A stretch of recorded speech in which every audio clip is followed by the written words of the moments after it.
Salut tout le monde, bienvenue sur cette vidéo qui était absolument pas prévue. Je suis allé tirer ce matin, j'ai enfin pu reprendre le tir. J'ai été tiré et tout à l'heure j'ai voulu mettre en route une petite lessive avec mon tumbler, le V2, que je n'ai pas fini. J'ai voulu faire mon branchement en direct, sans tout ce qui était ventilateur, programmateur, ça vraiment en direct dans le speed, parce qu'il fallait absolument que je nettoie mes étuis.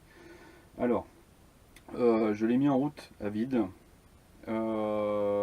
Il faisait 56 RPM, je les ai comptés, donc on était pas mal du tout là-dessus. Il faisait absolument aucun bruit, du fait qu'on soit sous roulement et que le moteur soit très silencieux, c'était vraiment super agréable. Donc là déjà j'étais super content.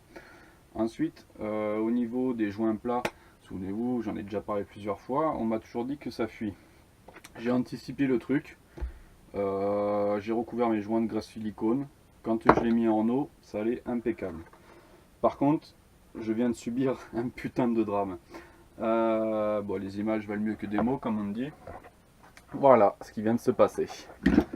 Le support a pété et en fait, ce qui s'est passé, c'est que le cylindre, une fois rempli, donc les étuis, les pins, la flotte, etc., etc., la courroie patine sur les pignons. Il y a trop de poids à l'intérieur, ça patine complètement. Donc j'ai voulu faire un peu levier avec un outil, voir si en faisant une tension ça irait mieux, ça va absolument pas. Donc le système d'entraînement par courroie à bannir.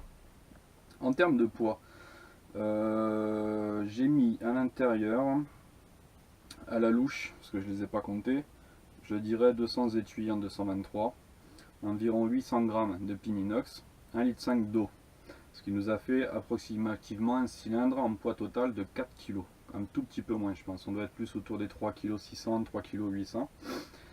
Et la courroie ne suit absolument pas le truc. Alors bon, c'est pas un drame, vous allez me dire. Je peux très bien mettre le moteur, le mettre en direct. Alors ça m'arrange pas du tout, parce que moi je voulais vraiment qu'il soit en position basse, de façon à ce que quand j'installe mon électronique, je puisse faire un caisson pas trop volumineux pour recouvrir le tout. Et si je le mets en position haute, du coup ça va me faire un truc vraiment carré. C'est pas du tout ce que je voulais, mais bon, je vais pas avoir trop le choix.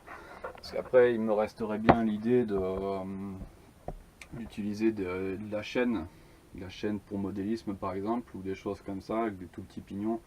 J'ai pas envie de repartir dans une recherche de fou et me lancer là-dessus dans 6 mois. Parce que là j'ai rattaqué le tir, il faut absolument que mon cylindre fonctionne. Voilà. Voilà, c'était la bonne et la mauvaise nouvelle du jour. Je vous dis à bientôt. Ciao.